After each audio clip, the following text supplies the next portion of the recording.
na yon. So nagka-grupo kami. So nagawan kami ni Idol John Riot ng channel ng Tribuakwak.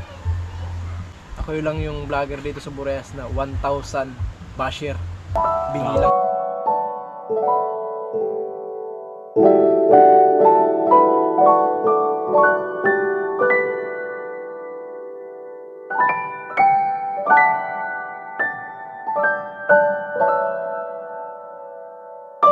A few moments later. Yo, what's up guys? Andito tayo sa Kira muna at nandito tayo kila Mikoy. Burias Boy. And kung naalala nyo pa si Burias Boy. Vlogger din to mga paps ng ng Burias. Oo. Gang, kumusta? Morning guys. Kami ko. Ayan. Kumusta? Ayos lang naman ang buhay-buhay. Hindi vlogger. Parang ngayon lang kita nakita. Busy na sa sa trabaho guys kasi pamilyado na po. May asawa na po ako. Oh? At may pamilya na at may 2 anak na. Grabe, ang bilis Ayan. Grabe. Yung si Mrs. guys nanganak lang ng 27 February. Hoy, anong January. gender? Lucky Babae boy. po. Boy, congrats. Babae. Bago lang? Bago lang nung February 27. Oh, bago pa lang. Trabaho sa sa barangay. Kumikita naman ng 1 buwan ng 8-9. Baka naman. Kaso laki lang ng panghinayang guys kasi Okay. kuminto tayo sa pag YouTube. Kumusta yung mo? Kumusta yung YouTube mo? Yung YouTube ko guys, bali wala na. Hindi na nagkakaroon ng views. Bakit? Pero nakakasahod ako noon guys sa YouTube ko na yon ng 3 bisis po sa Burias Boy. Una, Ayun, tayo mo Burias Boy no. una, Di ba dati may mga nyo, tribo? Tribo wakwak no? una guys, ako po yung founder ng Tribu Wakwak. Tribu Yung Subuy kila Riot, yung kay Idol John Riot dati. Tapos tapos nagbukod ako kasi sa kadahilanan na hindi na pagkakaunawaan doon sa mga kasama ko. So, yun, nagbukod ako ng channel ko na Burias Boy. Yun nga, ang nangyari, nagbukod ako. Pero nakamonetize po ako doon sa YouTube ko guys, sa Burias Boy. Kaso nga lang, wala nang suporta. Kaya, siyempre, pamilyado tayo. Kailangan nating maghanap buhay, suporta sa pamilya. Kaya, uminto tayo guys sa pag YouTube. Pero nakasahod ako noon ng sa business na 16K. Laki. Una. Tapos pangalawa guys, mga tayo ng 11K. Yun, doon nahinto guys kasi sa dahilan na wala na talagang nanood. Ganun views. Kaya yun, minto tayo at nagpa-Maynila, nagkapamilya. Yun ngayon. Pero pa rin guys, ang ganda sana iiyak. So, wag na lang sana siguro. Kasi ang laki ng pagsisisi guys sa huli. Kaya Bakit naman? Bakit ka magsisi? Ano ba yung nagsisisi ako ganun kasi nandun na yung pangarap mo sa buhay. Oh, Pinakawalan mo pa. sayang. Sayang nga sa kadahilanan na Bakit? sa mga vlogger na hindi pagkakaunawaan, sa issue, ganun. Kaya napahinto tayo guys. Siguro kung malawak lang yung pag-iisip natin, dapat hindi natin ginawa yun. Dapat nagpursige pa tayo. Oh. Para sa pangarap natin. Ngayon, hindi na natutuloy yung pangarap natin. Akala ko guys, yung pangarap ko dati, matutupad na. Kasi nagkakaroon ako ng maraming sponsor, maraming viewers, hindi naman karamihan. Pero andun talaga yung solid suporta nila. Nagkakaroon tayo ng bahay, sa kadahilanan ng ating sponsor, motor, at sa pandagat, motor sa takas, at pinadingdingan yung bahay natin. Yan guys. Sponsor yan guys. Ayun yung bahay nila Malaki yan guys. Laki ng bahay nila. Kaya laki ng panghinayang talaga. Sobrang nagpapasalamat ako sa mga sponsor ko dati. Kung asan man kayo ngayon, maraming salamat sa inyo. Sa inyong lahat. At Pero hindi mo na ba nakachat yung mga sponsor mo? Nagme-message, ganyan? may nakachat akong sponsor guys, pero isa na lang. Pero parang nag-aalalay na lang sa akin ngayon. Parang huminto ako sa pagbablog. Pati yung babae. Asa na pala yung kapatid mo babae? Nandun na sa Maynila, nagtrabaho ng bilang katulong guys para makatulong sa pamilya. Kasi Bali ako na lang po yung ano, yung nagbubuhay sa pamilya ko sa sahod ng 8-9 sa isang buwan. Pero may dalawa po akong anak, ginatas pa yan. Pero nakaka-recover man guys kasi dahilan nan sa kasama natin ng Diyos. Yun. Hindi tayo pinapabayaan. Umuwi ako nung December 20. December 20. Ay hindi, December 20. February 20 po. February. 20. Ilang taong ka sa Manila bago ka bumalik dito sa Burias? Buwan-buwan ako umuwi. Ah, buwan-buwan? Pag umuwi yung aking amo guys, sasabay ako yun, mga 3 buwan. Sa isang taon, 2 bisis ako umuwi. Kasi sumasabay ako sa amo ko, kay Kapitan. Sa barangay ako nagtrabaho ngayon. Anong trabaho mo doon? Yung driver po tayo sa kadahilanan ng Pa? matagal tumayo, sumasakit. Baka may ano ka, rayuma? Hindi, to guys, lustos. Gulang ko na to sa Naga dati, pero hindi na anuhan, na-recoveran. Tapos sa Manila guys, doon sa amin, sa Quezon City, pinaschedulean ko. Ilang beses ako pabalik-balik ng hospital para mapirahan lang ako. Pero pinagkaiba nito, pag wala tayong pera, matagal talaga tayo tatanggapin ng talaga tayo bibigyan ng schedule hanggat sa maubos na yung budget mo. Kulang naman yung sinasahod ko sa isang buwan, 8-9. Huminto na ako, kaya hindi na ako nagpatuloy. Isang buwan ako nang tiis nun guys, pila, madaling araw. Gigising ako ng alauna, pupunta ako ng hospital, pipila ako hanggang hapon. Grabe. Halos araw-araw yun guys. Tapos yung Araw-araw yun. yung gastos nun, yung malaki yung gastos mo. Magastos nga, kaya huminto na ako guys, hindi na ako patuloy. Kaya hindi na naman ako na-operahan. Operahan ka sana? Operahan na naman talaga ako. Hindi nga ako makakabuhat ng mabigat. Kaya yung inanuhan ko lang na apply ng trabaho guys, driver lang para hindi ako makakabuhat ng. Kaya yun ang pinupursige ko, trabaho. Hindi na ako pwede sa lahat ng trabaho. Ano ba yung dinadrive mo? Ano dinadrive mo? Minsan guys, 4 wheels, minsan patrol. Patrol ng barangay? Patrol ng barangay, minsan van. Yun lang guys, maraming salamat. Sana kung suportahan nyo ako ulit. Ano ba yung channel mo? Yung channel mo dati? Burias boy. Ganun pa rin ngayon? Ganun pa rin. Pero Burias boy. wala na guys, bumalik tayo sa Back to zero? back to zero tayo. Hindi na tayo, yun pala pag hindi mo na-uploadan yung mo, yung YouTube mo, babalik sa zero.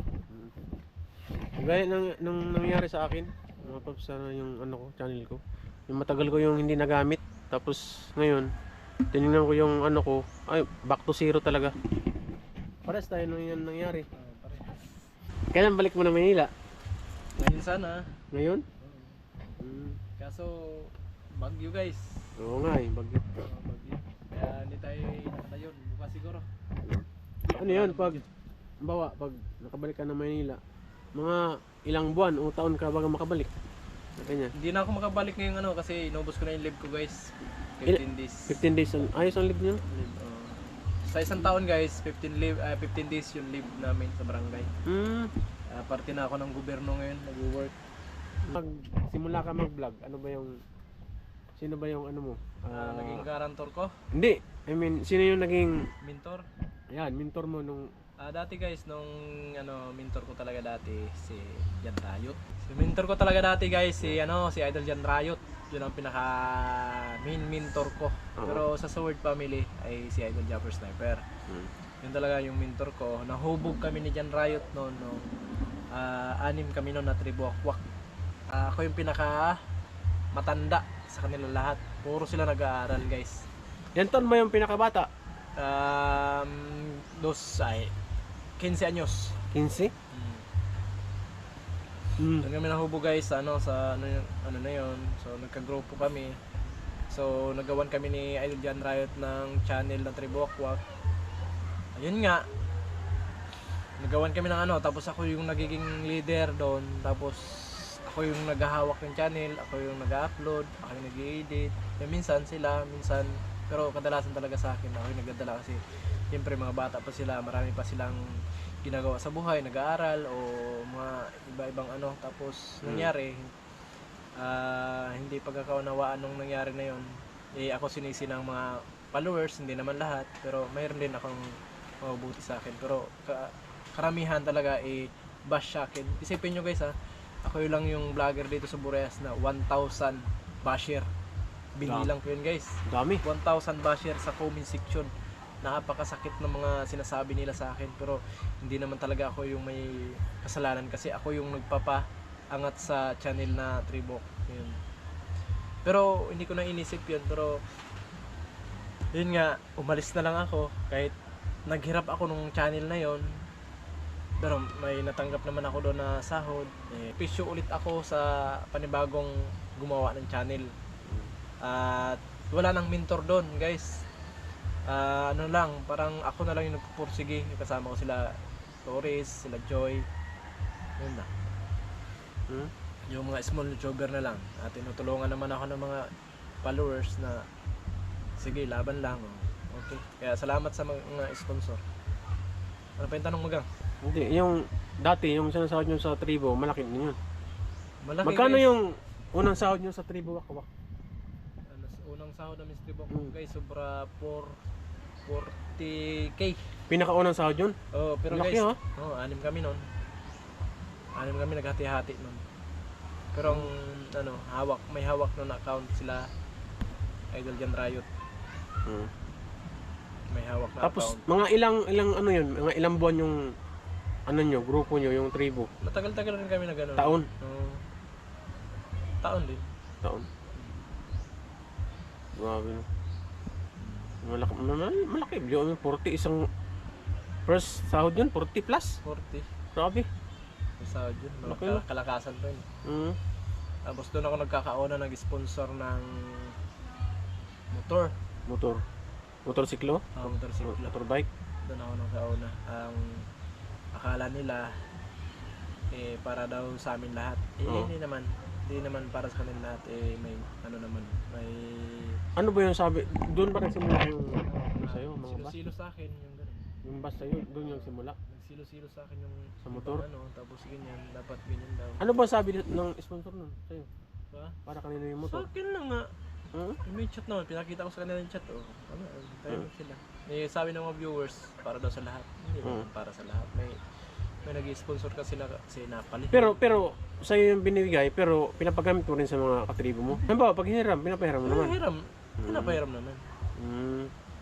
Pero hindi talaga yung korpo talaga yung katulad sa bangka na sa sponsor na bangka na para sa amin lahat. Hindi naman nagiging sa amin lahat yun. Sponsor naman talaga yung bangka para sa mga tribo. Hindi naman nangyari yun. So doon yung nagsimula yung ano nyo? Doon nagsimula Pagka yung watak-watak ng issue. Nagsimula yung issue, yung kami. Tapos sumunod nun, yung pinaka ano na issue talaga. Sa Na nabuwag yung ano nyo, grupo nyo. nabuwag ako ang nabuwag o Hindi, I mean, yung ano, yung yung pagkatapos ng issue na yun doon sa motor, may ibang issue pa bang sumunod? marami Marami na. marami. Hindi na pero malinaw pa sa sa isip ko. Maraming issue. Yung naanohan ko, yung sa tribo pa. Yun talaga yung kasi grabe guys, yung inggit, silos, ganyan. Yan nangyayari yung nagkagalit-galit, ganun. Pero wala naman akong kasi ganun lang, tao lang tayo, nagkakamali. Pero ginawa ko naman yung best ko na mapalago ko yung channel na yun. Pero nangyari, ay may kasalanan. Pero ayos lang, umalis tayo ng walang masama yung loob, walang galit sa kapwa. At siyempre, panibago tayong panimula. Gumawa tayo ng channel. Yun, nag-boom naman tayo doon guys kasi nakakasahod rin tayo.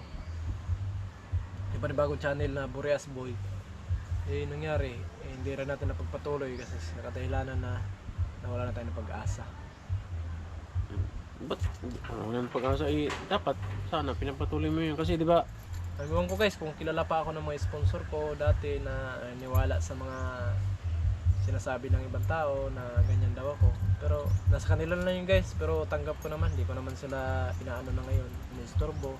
Kaya tanggap ko kung ano yung desisyon nila sa buhay kasi hindi naman natin mapipilit kung ano yung desisyon ng ating mga sponsor Kaya kung kilala pa nila ako, di mas maganda, pero nagpapasalamat ako sa kanila kasi dahil sa kanila nagkakaroon tayo ng kwento sa buhay na nagkaroon tayo ng meron na dati tayong wala, ngayon nagkakawala na naman. Kaya salamat sa mga sponsor na nakahinala sa akin, na nakatulong sa akin nung panahong 2022 o 2024. Ganyan guys. Pero may natira pa akong sponsor guys na isa na lang, pero yun na lang, nagsusuporta sa akin, pero hindi sapat, pero malaking tulong guys. Kaya salamat sa kanya, kung sino man siya, hindi na magpapanggit ng pangalan, kung sino man siya. Maraming salamat sa kanya kasi hanggang ngayon di pa niya ako nilubayan. Bay naman malaki, mabait yun guys. Mabait yun. Kahit may pamilya ka na, Kahit may pamilya kahit may na. asawa ka na. Yung tulungan, ako na lang yung tumatanggi guys. Kasi ako na lang yung medyo nahihiya minsan. Kasi siyempre laki na ng tulong niya. Ano pa rin, nandyan pa rin siya. Kaya medyo nakakaya na rin, kaya tinatanggihan na namin kahit. Pero kahit pa paano, nakakaano ka naman. Oo, pag nakaupo na Lakad ako, mo, okay naman. pero makakaya ako isang oras, yan guys, di ko na kaya yan. Oo. Uupo na talaga ako niyan. Kasi parang malalaglag na yung bituka ko sa singit. Grabe no? Maga na yun dito guys. Maga na to dito. Bubag ba kumbaga sa kuwan. Luslo sa singit nga. Iba yung luslo sa itlog guys. Itlog. Iba yung luslo sa singit. Kaya iba po yun. Kasi pag sa itlog po, lumalaki po yung itlog natin. Pero sa singit, matagal po siya. Pero, ano to, 5 years na to eh. Ay, 6 years na po.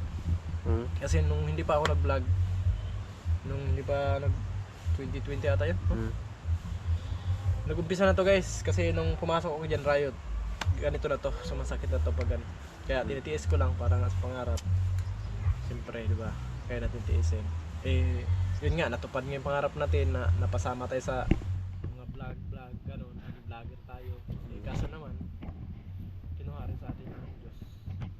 Kasi siguro, Pagsubok sa buhay. pagsubok sa buhay, hindi siguro to para sa atin yung career na yan. Pero siguro kung papasukin uli, ewan ko lang kung magiging success. Ba, kung bigyan ka ng pagkataon na mag-vlog ulit, Kung bibigyan i-grab ako mo ng ba? I-grab pagkataon mo? ulit, paano mga pagkataon mag-vlog ulit, wala na natin cellphone. Hindi.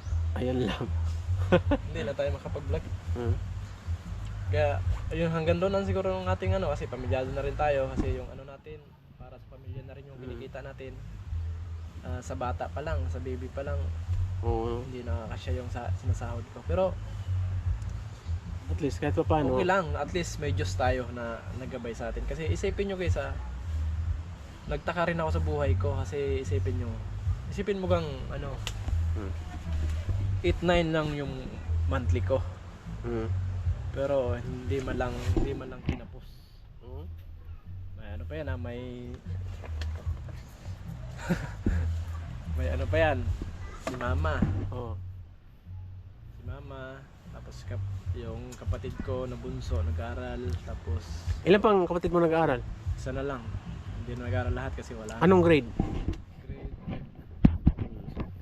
Kasi yung mga high school, college, hindi na patuloy. Yung isa sana, magtatapos na sana ng college, yung babae. Kaso, yung nahinto ako sa pag-vlog, nahinto rin sa nahinto rin sa School. pag-aaral guys. Third year college na sana guys, sayang. Yun lang sana yung pangarap ko, makapagtapos kahit isa sa amin sa mga kapatid, kasi kami guys, wala talaga kaming pinag-aralan. Ako lang, grade 5 lang ako natapos ko. Si kuya grade 4, yung isang kuya ko high school grade 7, yung klase mo gang. Tapos yung yung babae pangalawa high school graduate, yung pang sunod sa akin, yun yung magtatapos sana. Ilan ba kayo magkapatid? Siyam. Dami Grabe. Ang dami niya pala. Masipag pala gumawa ng bata si Ganun Pamo. talaga, reality yun sa unang panahon. Kami, Marami rin. 11 kami, pero namatay Grabe. yung dalawa, kaya siyam na lang kami. Grabe no. Grabe yung realidad ng buhay no. Oo, ganun talaga yun. Pero matanong ko lang gang, yung kumusta yung buhay mo nung di ba hindi ka pa nag-vlog. Kumusta yung buhay mo nung hindi ka pa nag-vlog kaysa sa yung nagba-vlog ka na, nagsimula ka na mag-vlog?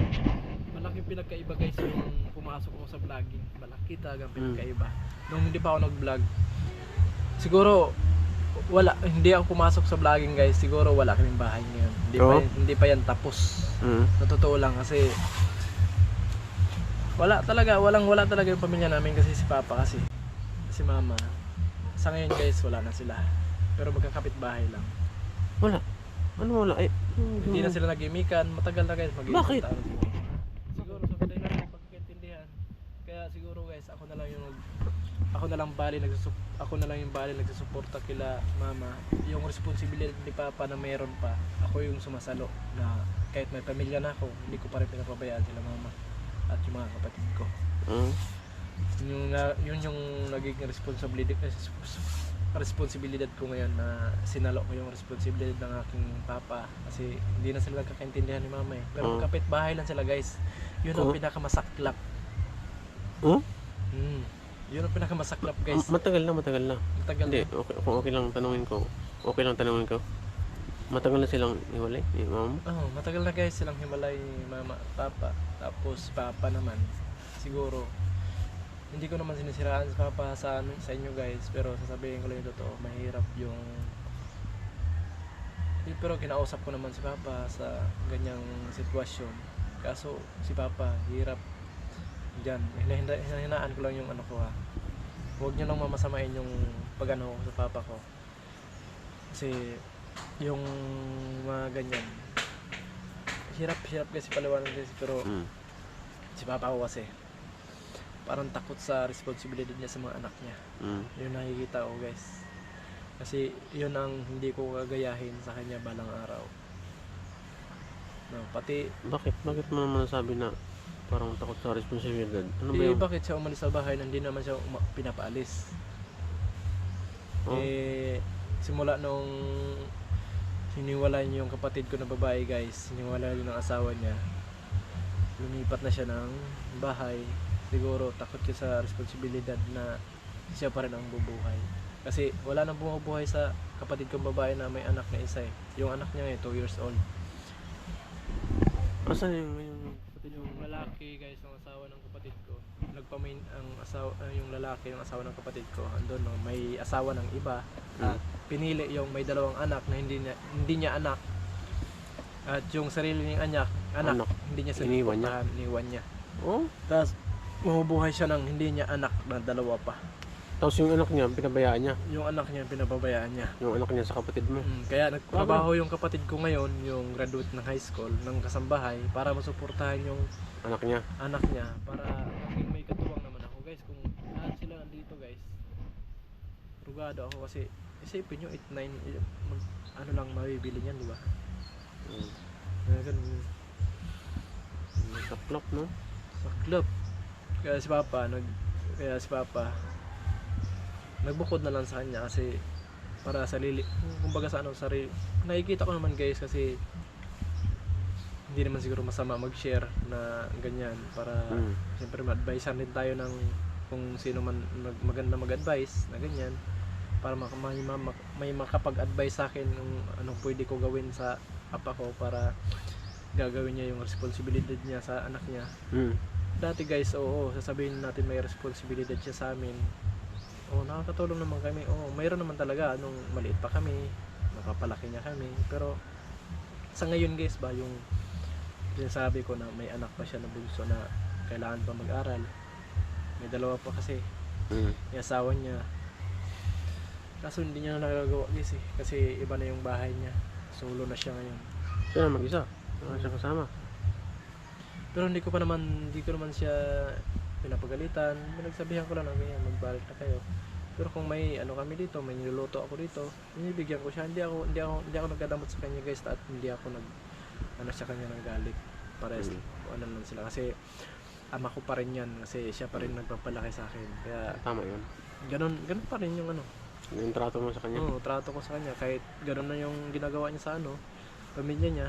At least hindi pa rin ako nagkulang sa kanila. Ako pa rin yung nagiging Malay mo, baka ikaw yung maging way para magkabalikan sila ng mama mo. sana nga eh. Kasi, di ba, may mga apo na. May mga apo na eh. Kaso mahirap yan kasi hindi naman tayo pwede makialam sa away ng... Yun lang guys naman guys, hindi ko naman sinisiraan sa inyo si Papa, ano lang, Na-share kumbaga mo sa ba? sinishare ko lang sa inyo kung anong pwede ko Gawin. gawin, kung ano pwede ko advice sa papa ko. Mm. Kung bakit niya inalis yung responsibility niya sa pamilya niya na imbis na siya ang gagawa, ako yung Yung mga gumagawa, anak. guys. Kasi iba na rin kasi ngayon, guys, kasi ako siyempre may pamilya na ako. Pang ilang anak ka ba? Pangatlo ako, guys. Pangatlo ka? Pero sa lahat ng mga kapatid, guys, sa totoo lang, proud ako sa sarili ko kasi siyempre mas grabe ang natulong ko sa pamilya ko kaysa Mga kasi kapatid mo? kaysa mga kapatid ko. Totoo yun, guys, legit. Pero Okay lang yan. minsan kasi hindi nila naiisip yun. Hindi nila naiisip yun. Kasi kaya ayos lang. Ayos lang yun, walang problema doon. Kaya papasalamat ako sa Panginoon kahit wala tayong magandang trabaho, wala tayong magandang sweldo. At least hindi pa rin tayo pinapabayaan. Kasi isipin mo, guys, sa isang buwan magkano lang yung 8K. Pero buong pamilya yung pinapakain mo. May mga gatas, pampers pa. Pero ayos lang naman. Walang problema, kaya thankful talaga ako. Hindi talaga ako pinabayaan ng Lord. At thankful. Yan lang. Manalik ka na lagi sa Panginoon at siyempre wala naman pagsubok na na ibinigay yung Panginoon sa atin na hindi natin kaya. Binigay ng pagsubok na yan kasi kaya natin. Marami talaga totoo yun, guys. Real talk lang, Panginoon talaga. Pagsubok. So, Nagbigay ng pagsubok yan, yung maintindihan yung sarili mo. lalo na ngayon, may ano ka na. May anong anak ka na. Ayun, grabe na. Grabe na. Responsibility, guys. Kakayanin. Ilang taon na ba tayo hindi nakita? Tagal-tagal na kami din nakita. Ha? month lang. Man. 9 months. 9 months. Guys, pero taga rito na kami, guys. Hindi na kasi taga Manila na kasi ako eh. Manila ka na kasi. Doon Manila kasi boy ako ka na kasi. Doon kasi ang trabaho, guys. Pero Dapat pala tawag sa'yo, hindi na Burias boy. Manila boy. Manila boy na. Manila boy ka na naman. Boy na. Guys, salamat na lang sa inyo lahat. At Sana may pagkakataon pa para baguhin ang buhay natin. siyempre, meron yan. Ano ka lang. Lagi ka lang magtiwala sa sarili. At siyempre, samahan mo rin ng dasal. Thank you. Para sa mga anak mo, siyempre, para sa asawa, pamilya. Mga tagang? Ha? Mga taas na kaya tayo. Mga paps, at siyempre, nagkaano kami, usap-usap kami tungkol sa mga buhay-buhay. Yan, pinabalikin mo sa ko siya. At siyempre, yun nga, na-open niya sa atin yung niya. Siyempre, tayo mga tao, may kanya-kanya naman tayong pinagdadaanan. No? So, yun yung pinagdaanan niya sa buhay. At yun lang.